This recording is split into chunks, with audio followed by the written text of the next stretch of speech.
Good morning, everybody, and welcome back to round number two with Mr. Cody Jones today.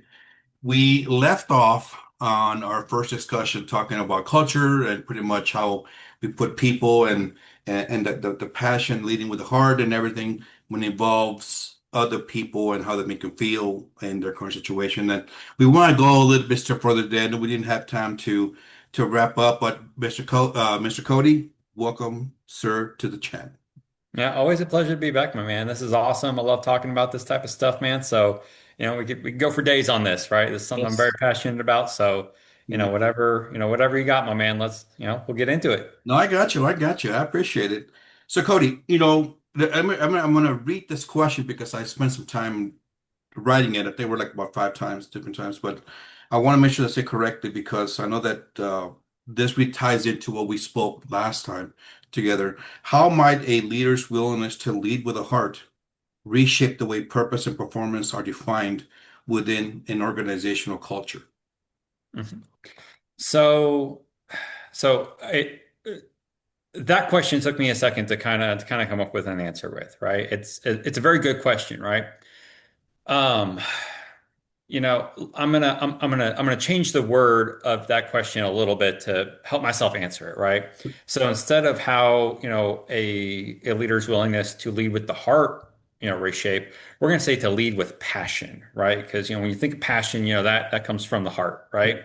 You know, and that has a huge impact, right? When you are, from top down, bottom up, doesn't matter either way, right? When you have that passion, when you have that fire, right?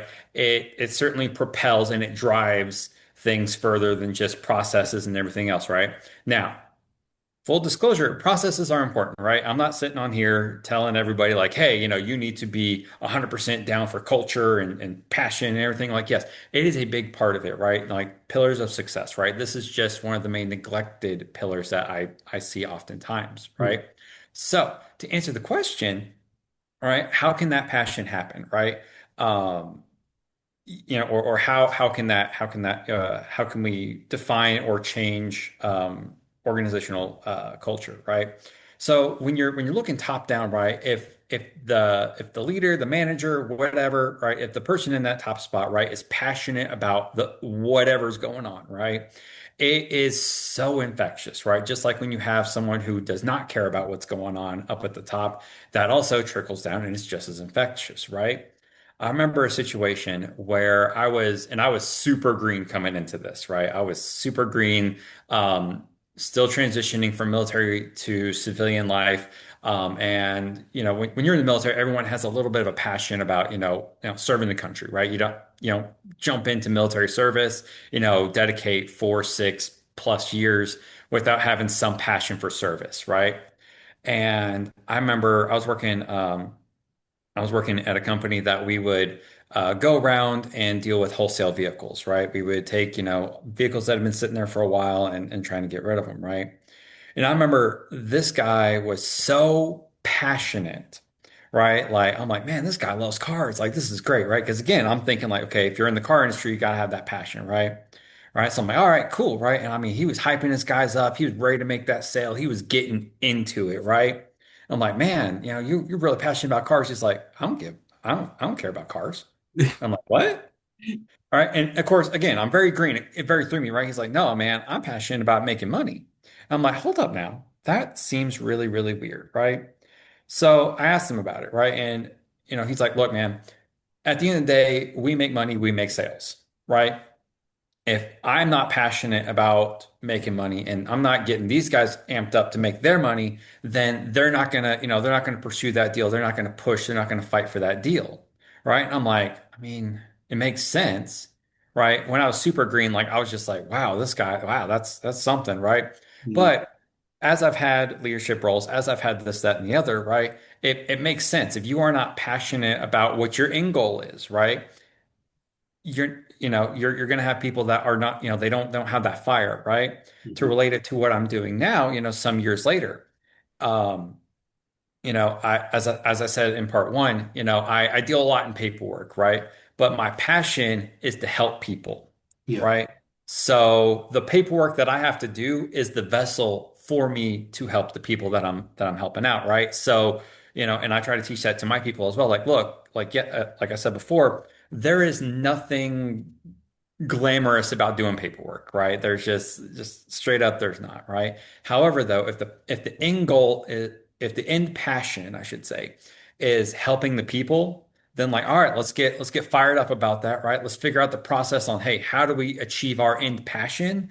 And if that's the paperwork side, okay, cool, whatever, right?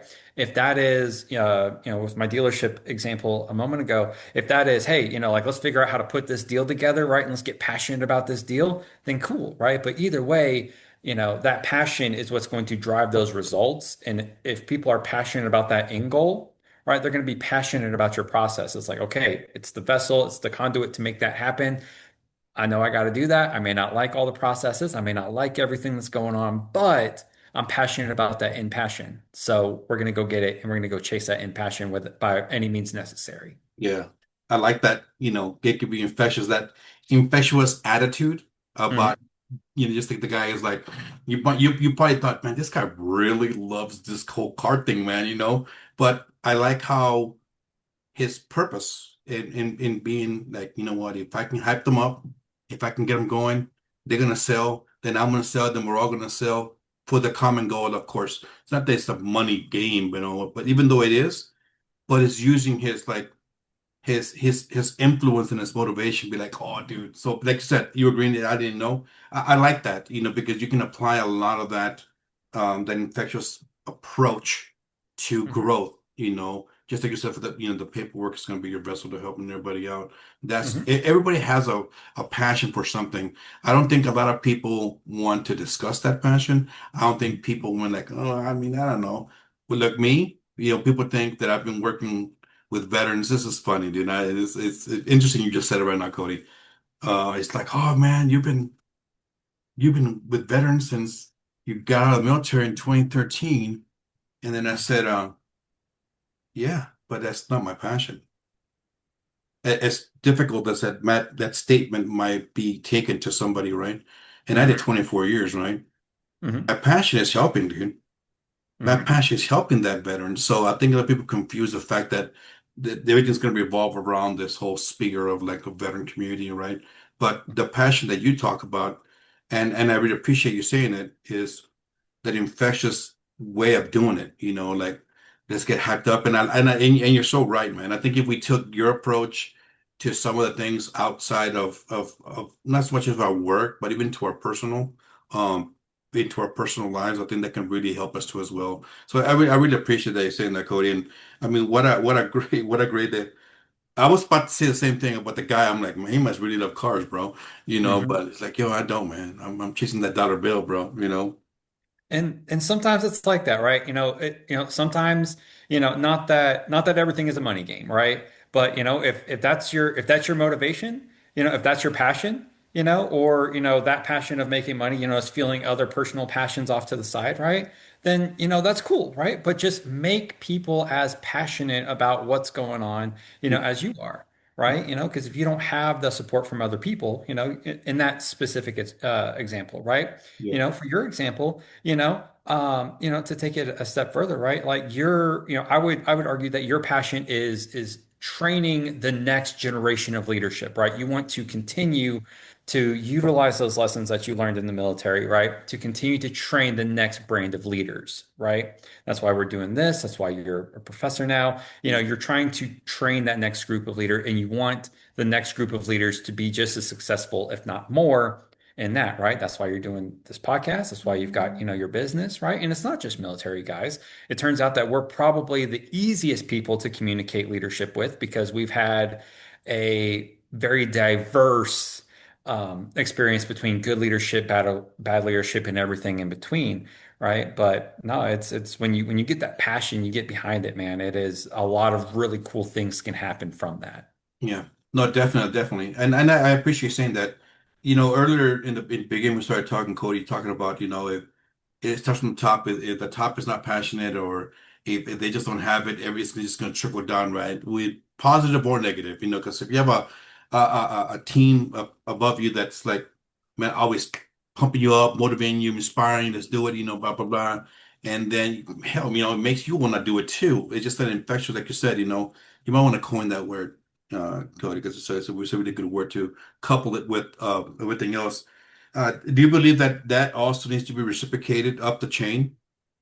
Oh yeah. Oh yeah, no, like I said, it's a two-way street, right? It goes up and down, right? Managers, leaders, they got to be passionate about what's going on, right? But they also, but the person on the bottom rung also has to be passionate about it, right? Like that passion's got to be lit all up and down the chain there, right?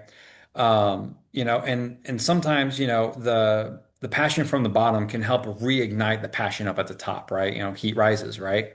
So, you could have someone who's just, feeling just some burnout, right? Just, hey man, like I'm burnt out. We've been working on this project. We've been doing this thing forever. I'm feeling some burnout, right? It could be that guy, who's like the last person on the chain, just be like, all right, look, like, but we're almost there, right? Like, let's keep going, let's keep digging, Yeah, kind of feeling that fire to keep everything moving. It's like, you know what, you're right. We're getting, end game's close. We're so close to meeting that final passion, right? Let's go, right? yeah, So it can go up and down both ways, right? I mhm, mean, how many times, have you been just tired, just absolutely just like, man, it has been a weekend. It is, had weekend duty, had all this stuff going on, right? But you come in, and you got, young E1, E3, just like super stoked, just like, yeah, let's go. I'm recharged, I'm ready to go. It's like it's infectious. yeah, And it can spread all the way up and it goes all the way down too. So just, you gotta keep that passion alive. You gotta fuel that passion too, yeah, right? To make sure that everybody is, passionate about what's going on. yeah, Right? And that very much leaks into, our first discussion, our part one on all this, by having those discussions with your people, right? Figuring out what fires them up, right? Trying to get in there, and seeing like, hey, like where does your passion lie? What's going on with you? How can we how can we fuel you up? How can we pump you up, right? yeah. No, I Mhm. got you, man. I made this. I talked to man, maybe like about a year and a half ago. I was talking to a group of managers, and then I said, "This is what I need for you to do." And I had everyone's attention. It was a live presentation, right? And I didn't expect it to go this far, right? And I said, "Okay, guys, listen to me. Very simple. I need you to take this approach. I need you to take the approach of you being a router, and everybody else around you is going to link into your Wi-Fi. Okay? If you're good, what's ever coming out of here is going to be basically output it to everybody else, right? Mhm. See that you're doing all these great things, pumping them up, and especially some things you were saying. It's of course I want, dude. I'm gonna jump into your Wi-Fi, man, and Mhm. I need to be on that, right? Because I want to know what Cody's drinking. Mhm. Okay, and whatever Cody's having, I need to have it too. So I I attach the same thing when it comes to culture from that perspective. Mhm. I need to ask you, how are you doing, but how are you feeling? And I know that we talked a little bit about this before. Mhm. What we say to others is going to be very important in what we're going to get back because you tell them, how you doing? Well, I'm just doing all right, man. I'm just doing my job, typing away, doing fixing stuff like that. But how are you feeling? Well, at that moment, that person could be going through some stuff, and that's your opportunity to kind of sort of step in that organic, genuine, role and be like, I got you, man. I understand, So then you can, just like that E1, that guy in the bottom is pumping you up. It'll be just evened out and reciprocated. But no, I got you. I appreciate it, Cody. Mhm. Um, which leads me to the second question. In what ways can prioritizing people over purpose actually strengthen rather than dilute the company's long-term cultural and strategic success? When I was doing this question, I was like, yeah, I can talk about this question to like about my last two employers. Mhm. So what's your take on that? Especially the people over the purpose in strain the teams. What do you think? Yeah. Um, So I have some notes on this one, right? Because I want to make sure that I get this chain all situated, right? Okay. So, when you have that passion, right? When you have a passion driven process, right? It when everyone's fired up, right? And everyone's more passionate, right? If you're more passionate, you're more engaged, right? If you're more engaged, you have more of a sense of purpose, right? If you have more of a sense of purpose, you have more motivation to get stuff done, right? If you have more motivation to get stuff done, you got more productivity, right? If you got more productivity, guess what? You got more growth and opportunities that come up, right? When you have more growth and opportunities that come up, you have more professional development, right? When people feel like they're being developed, right? They're going to be more passionate about what they're doing, right? And the cycle just continues, right? So, just based off that little chain, if we're talking about situations, outside of just, like bottom dollar, right? If you're struggling with retention, it helps out with retention, right? If you are looking at bottom dollar type stuff or end goal type stuff, it helps out with that too, right? If you're going through expansion, hits it, that whole chain can apply to expansion as well, right? What I think happens is when we don't have that passion and we focus just on the productivity part of it, right? You know, um, I kind of look at it, like driving, like a lot of car analogies this time. But kind of like driving your car, right? Like yeah, you can go out on the highway right now, put your foot to the pedal and just go, right? And yeah, you're gonna make some progress, right? You're gonna go, right? But if you don't stop to get gas, if you don't stop to refuel your tank, right? Make sure that, everything that you're working on is good to go, right? Top off your oil, make sure your coolant's good, all the different car things, right? Then you're going to find yourself broken down on the side of the road, you know, and, metaphorically, some people don't got towing coverage, right? So is you, are you in a position where you can afford for your business to break down on the side of the road, right? Do you have something that can come bail you out or bring you gas, Mhm. or anything else, right? Or, do you need, hey, let me make sure that I'm taking care of my people. Let me make sure I'm taking care of this vehicle, the vessel, whatever you want to relate it to, Mhm. right? Let's make sure that you're taking care of that, right? Gas, passion, all that good stuff. Just make sure that you are pouring back in. That way, that vehicle can just keep on going down the road a long time, right? That way, you're continuously maintaining that productivity, right? Like, yeah, you know, the growth does, stopping at again, car analogies, stopping at a gas station, right? It's going to slow you down a little bit, right? But you're going to be able to go a lot faster versus having to be towed somewhere to a gas station and then fill up and then continue to go from there, right? So, um, without without that, you're running, you're going to be up on the side of the road hoping, wishing that, man, I should have done more with what I had going on. Yeah. No, I'm with you. And especially when you have your team, there's a lot of moving parts around them and you're trying to figure them out. Okay, what can we do? And I thank you for making the analogy about the with the vehicle because you just can't get on and be like, yeah, we're just gonna take off. It has to be more than just that, right? Mhm. Do you feel that sometimes leadership has like maybe blinders that, well, I only want to see this, but I can't see the fact. What's a good way of, from your perspective, on just being the blinders on within the organization, within your team, and not seeing everything? What are some of the effects that if you only have blinders on? What are some of the negative or positive? I mean, depends in your experience. What what would it be for your from your perspective?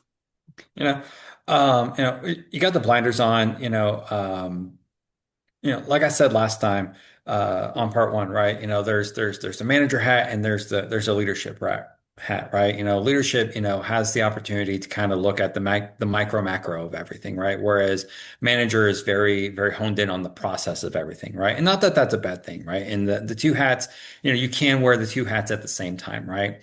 But what I feel is happening, just kind of, and throughout almost every industry, right? Is you do get those blinders on, right? Hmm. And so when you get those blinders on or you get that tunnel vision, right? You're not seeing everything, right? You're not seeing, the warning signs, right? Again, to kind of stick with my car analogies, there's always warning signs, right? You get that low fuel light that comes on that says, "Hey, you're almost out of gas," right? You get that, "Hey, high temperature light," that, says, "Hey, you've been running this thing too hard. You need to cool it down a little bit," right? But what everyone focuses on is I'm call it the speed of the vehicle or the productivity. How fast are we going? Yeah, we're making moves. We're getting it done. We're moving, we're moving, we're moving. But you're not. paying attention to everything else, right? You know, um, you got to be you got to pay attention to those warning signs, and if you just have, if you're stuck in that tunnel vision, and just looking at, the productivity, you're going to miss some of those warning signs, right? That could be detrimental to the vehicle, or in this case, your processes, your company, whatever that looks like, right? And if you really, really do have blinders on, sticking to the car analogy, just focusing on, yeah, we want to get this done, get that done, Mm. right? You're going to miss the police officer sitting there clocking you, right? Which then could lead to legal issues and everything else, right? So, Yeah. how honed in on that tunnel vision you are, can really lead to some serious implications, right?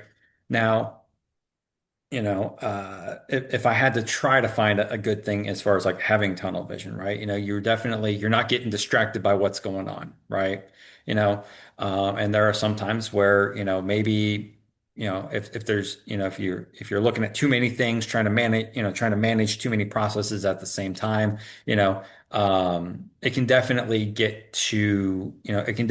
kind of slow down processes like, okay, well, I don't want to get too fast here. I don't want to, run this out too fast. I don't want to do this too fast, yada, yada, yada, right?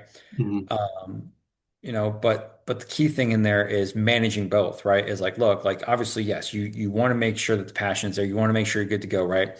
But you do want to make sure that you're looking down every once in a while at your dash, or you're looking around seeing what's going on and really analyzing like, okay, this is the state of my vehicle, this is the state of my process, this is the state of my organization.